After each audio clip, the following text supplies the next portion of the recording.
Hello viewers, welcome to my YouTube channel where is my destination.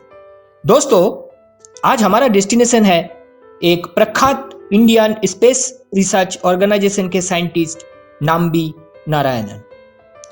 उनका जीवन का tragedy, उनके ऊपर हुई अत्याचार का किस्सा आज हम सुनेंगे। नाम्बी नारायणन जी का जन्म सन 1941 को हुआ था और वे एक साइंटिस्ट थे और एक एरोस्पेस इंजीनियर भी थे। इसरो के बहुत बड़े एक ऑफिशियल रह चुके और क्रायोजेनिक रॉकेट इंजन डिवीजन के इंचार्ज भी थे। मिड 90s में क्रायोजेनिक रॉकेट इंजन बनाने में सारा विश्व जुटी थी। हालांकि यूएसए और फ्रांस इसको पहले ही डेवलप कर चुकी थी। क्रायोजेनिक रॉकेट इंजन एक ऐसी रॉकेट इंजन है जिसमें क्रायोजेनिक फ्यूल और ऑक्सीडाइजर यूज होती है। फ्यूल जो खुद जलता है और ऑक्सीडाइजर जो जलने में सहायता करती है। क्रायोजेनिक इंजन में फ्यूल और ऑक्सीडाइजर काफी कम तापमान में रखा जाता है। क्रायोजेनिक फ्यूल ऑक्सीडाइजर का सबसे अच्छा कॉम्बिनेशन है लिक्विड हाइड्रोजन फ्यूल और लिक्विड ऑक्सीजन फ्यूल जो एक ऑक्सीडाइजर है। रॉकेट इंजन में हाई मास फ्लो रेट चाहिए जो ऑक्सीडाइजर और फ्यूल जनरेट करती है हाई थ्रस्ट। फ्यूल जब जलता है तब हाईएस्ट एंथैल्पी उत्पन्न होती है। एंथैल्पी मतलब internal energy plus pressure into volume, और इससे बढ़िया इंपल्स का भी उत्पन्न होती है और जो क्रिएट करती है एक अच्छी एग्जॉस्ट वेलोसिटी। 4.4 किलोमीटर पर सेकेंड स्पीड में रॉकेट जा सकती है।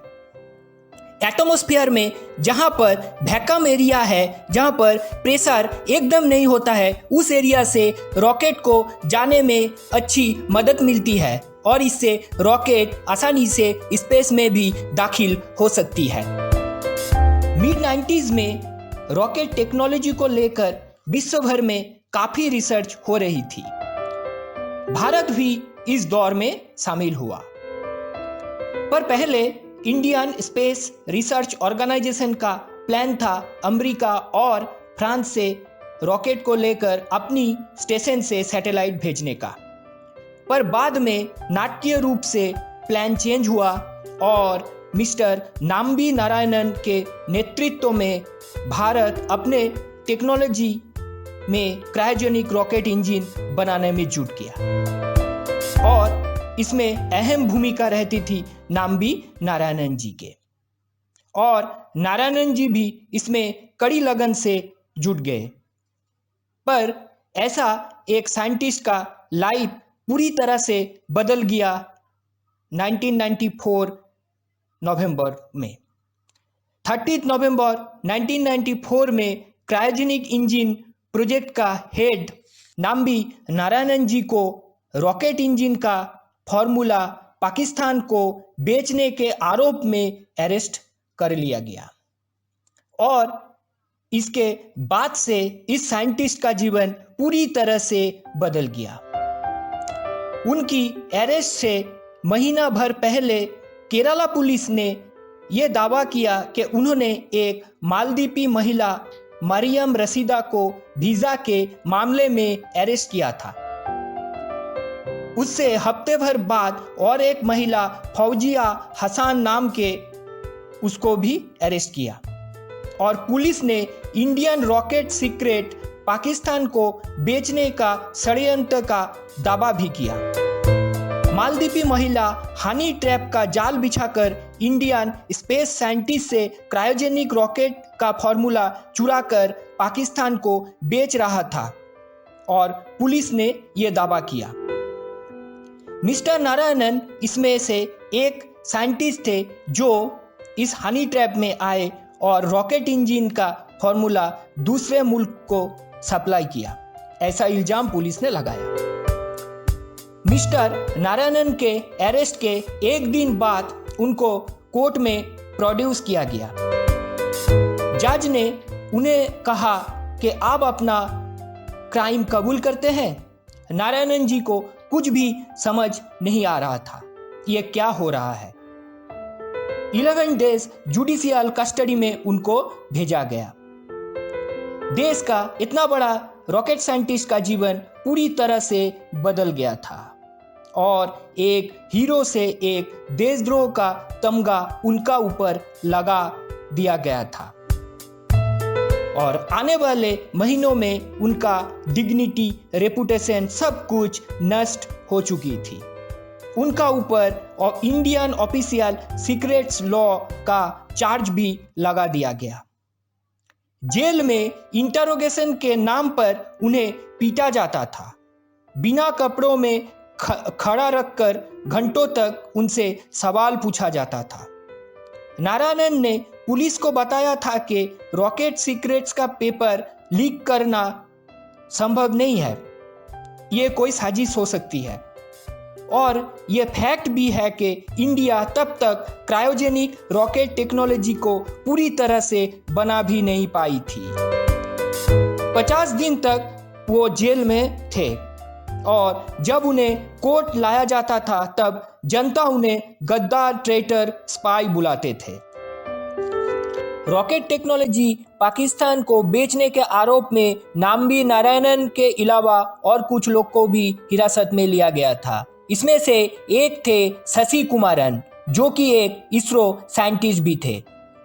बाद में इस मामले का पूरी जांच सीबीआई को सौंपा गया और काफी इंक्वायरी के बाद 1996 में सीबीआई का फाइनल जजमेंट आया, जिसमें कहा गया कि ऐसा कोई भी पक्का सबूत नहीं है जिसमें से ये साबित हो कि क्रायोजेनिक रॉकेट इंजन का ड्राइंग या फॉर्मूला विदेशी मुल्क को पैसे लेकर बेचा गया है।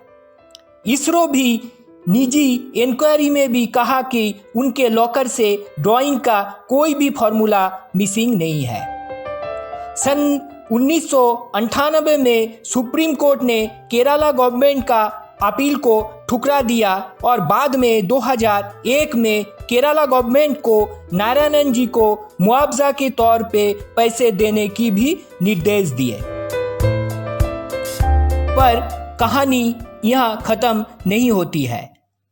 उनके कुछ साल बाद 2018 में सुप्रीम कोर्ट ने इस मामले में केरला पुलिस की भूमिका को लेकर फिर से इंक्वायरी की घोषणा दी है और अभी तक ये जो सारा प्लॉट है नाम्बी नारायणन जी का केस को लेकर, कैसे उन्हें फंसाया गया था, अभी तक वो मिस्ट्री है। हो सकता है कि देश के ही कोई गद्दार नहीं चाहता था कि भारत रॉकेट टेक्नोलॉजी में तरक्की करे और ये दूसरा मुल्क का भी कॉन्स्पिरेसी हो सकती है, पर इससे एक बहुत बड़ा साइंटिस्ट का पूरा जीवन तबाह हो गई और देश को क्रायोजेनिक रॉकेट इंजन बनाने में एक झटका लगा और काफी देरी भी हुई। इसकी कुछ साल बाद भारत क्रायोजेनिक इंजन बनाने में कामयाब भी हुई। नाम्बी नारायणन जी को बाद में इसरो बेंगलोर के एडमिन सेक्शन में भी भेजा गया। नारायणन जी का कहना था कि जो शख्स इसमें जिम्मेवार है वो अभी तक आजाद घूम रहा है। कुछ साल पहले उनकी आत्मकथा ओरमा कालुडे ब्रह्मांडम पदहम में इसरो के इस केस को लेकर उनके और दूसरे साइंटिस्ट पे क्या बीती थी, इस घटना का पूरा विवरण है। किस तरह से पुलिस ने इंटरोगेशन के नाम पर 3rd डिग्री दी थी, उसका विवरण भी है। खैर, जो भी हो, इसके जिम्मेवार जो भी है, कानून से अगर बचा तो भगवान उसको सजा जरूर देगी। नए सरकार ने 2019 में नाम्बी नारायणन जी को 3rd highest civilian award Padma Bhushan से नवाजा है। तो दोस्तों, ये थी आज की कहानी। एक महान साइंटिस्ट के ट्रेजेडी आपने सुना और देखा। ये कहानी आप लोगों को कैसी लगी ज़रूर लाइक कमेंट कीजिए और मेरा YouTube channel where is my destination को सब्सक्राइब कीजिए और बेल बटन दबाइए। तो दोस्तों मिलते हैं अगली कहानी में, तब तक के लिए आज्ञा दीजिए। नमस्कार।